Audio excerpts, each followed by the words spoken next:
अस्सलाम वालेकुम नाज़रीन, कल्याण न्यूज़ सां गॾु मां आहियां सारंग लतीफ़ सोलंकी। सभ खां पहिरीं नज़र विझंदासीं अॼु जी अहम ख़बरुनि ते। डोकरी में पाकिस्तान पीपल्स पार्टी मर्कज़ जे सॾ ते वफ़ाक़ी हुकूमत जी नाअहली ऐं हथरादू महांगाई ख़िलाफ़ पब्लिक लाइब्रेरी खां रैली कढी बाईपास चौक ते धरणो हयो वियो। इन मौक़े ते अॻवाननि मुनीर अहमद सोहो, अली ॾनू ख़ान गाॾई, बुलंद ख़ान जुणेजो ऐं ॿियनि धरणे खे ख़िताब कंदे चयो त वफ़ाक़ी सरकार अवाम खे रिलीफ ॾियण में नाकाम थी चुकी आहे। महांगाई अवाम जी चहल चिबी करे छॾी आहे। असांजो हीउ मर्कज़ी एहतिजाज न्याज़ी हुकूमत जे ख़ात्मे ताईं जारी रहंदो। नवाब शाह में 13 खां 19 डिसंबर ताईं मुनक़िद थींदड़ पोलियो ख़िलाफ़ क़ौमी मुहिम जे इंतज़ामनि खे हतमी शिकिल ॾियण लाइ दरबार हाल शहीद बेनज़ीराबाद में डिप्टी कमिश्नर आमिर हुसैन पंवर जी सदारत में इजलास थियो। इजलास खे डिप्टी कमिश्नर ख़िताब कंदे चयो त सिहत खाते जे अमलदारनि खे सख़्ती सां हिदायत कंदे चयो आहे त ज़िले में 13 डिसंबर खां शुरू थींदड़ 7 ॾींहनि वारे पोलियो मुहिम ख़िलाफ़ क़ौमी मुहिम खे कामयाब बनाइण लाइ ज़िले जे 5 साल उमिरि ताईं जे समूरनि ॿारनि खे पोलियो खां बचाव जा फुड़ा पियारण लाइ मुमकिन क़दम खंया वञनि। इन सिलसिले में कंहिं बि क़िस्म जी सुस्ती खे हरगिज़ बर्दाश्त न कयो वेंदो। मातली में पाकिस्तान पीपल्स पार्टी मर्कज़ जे सॾ ते वफ़ाक़ी सरकार जी बद इंतज़ामी ऐं महांगाई ख़िलाफ़ रैली कढी हैदराबाद बदीन बाईपास रोड ते टायरनि खे बाहियूं ॾेई धरणो हयो वियो। धरणे लॻण सबबि सवें गाॾियूं बीहजी वियूं। इन मौक़े ते रैली खे वज़ीर आला सिंध जे ख़ासि मामून madam तंज़ीला कमराणी, MNA Mir Ghulam Ali Talpur, MPA ॾाॾा मोहम्मद हालेपोटो ऐं ॿियनि ख़िताब कंदे चयो त न्याज़ी सरकार हथरादू महांगाई करे ग़रीब अवाम खां 2 वेला मानी जो हक़ खसे वरितो आहे। इमरानी सरकार खे घुर्जे त पंहिंजो क़िबलो दुरुस्त करे ऐं महांगाई जे जिन खे क़ाबू करे। ॿी सूरत में पीपल्स पार्टी सॼे मुल्क में एहतिजाज दायरो वधाईंदी। तंदोजाम में पाकिस्तान पीपल्स पार्टी पारां वफ़ाक़ी हुकूमत जे ग़लत पॉलिसियुनि ख़िलाफ़ एहतिजाजी मुज़ाहिरो करे मेन हाईवे ते धरणो हयो वियो। धरणे लॻण सबबि रोड जे ॿिन्ही पासनि खां सवें गाॾियूं बीहजी वियूं। धरणे खे ख़िताब कंदे मीर शेर मोहम्मद टालपुर लाल मलूक ज़रदारी चयो त मुल्क में महांगाई, बेरोज़गारी, गुरबत सबबि हर माण्हू गभे टुकर लाइ परेशान आहे। माण्हू पंहिंजी ज़िंदगियुनि जो अंत आणे रहिया आहिनि। पीपल्स पार्टी अवाम जो एहसास रखंदे पूरे मुल्क में सरापा एहतिजाज बणियल आहे। इंशाअल्लाह न्याज़ी सरकार जो जल्द ख़ात्मो आणींदासीं। सेवण में वॾे वज़ीर सैयद मुराद अली शाह जे ख़ुसूसी हिदायतुनि ते सेक्रेटरी औक़ाफ़ गुलाम अब्बास थेबो सेवणपुर जी दरगाह लाल शहबाज़ कलंदर रहमतुल्लाह अलैह ते हाज़िरी भरे चादर चाढ़े इंतज़ामनि जो जाइज़ो वरितो। हिन औक़ाफ़ खाते जे अमलदारनि खे हिदायतूं जारी कयूं त अवां जो फ़र्ज़ु आहे त ईंदड़ ज़ाइरीन खे सहूलियतूं फ़राहम करियो। इहा अवां जी ज़िमेदारी आहे त ज़ाइरीन लाइ बहितर खां बहितर सहूलियतुनि जो बंदोबस्तु कयो वञे। कोट डीजी टंडो शाह वासी 13 साला नेगरी जी मुबैना अगवा ख़िलाफ़ वारसनि प्रेस क्लब आॾो एहतिजाज मुज़ाहिरो कयो।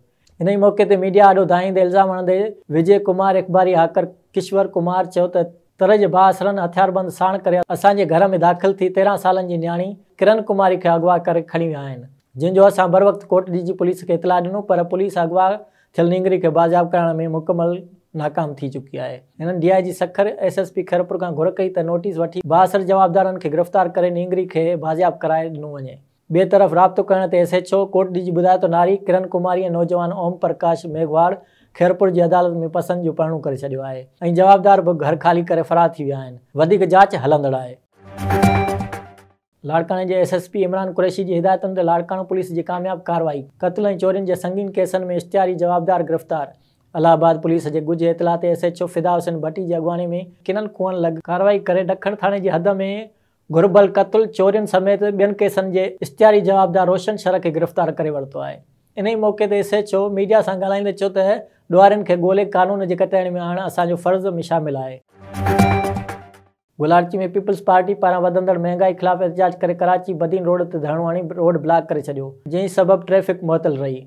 धरणे में कारकुननि वॾे अंग में शिरकत कई। रैली खे ख़िताब कंदे हाजी अब्दुल गफ़ूर मेमून, इरफान गुजर, मलक नासिर, रईस उमर शाहाणी ऐं ॿियनि चयो त महांगाई ग़रीब माण्हुनि जो जीअण जंजाल करे छॾियो आहे।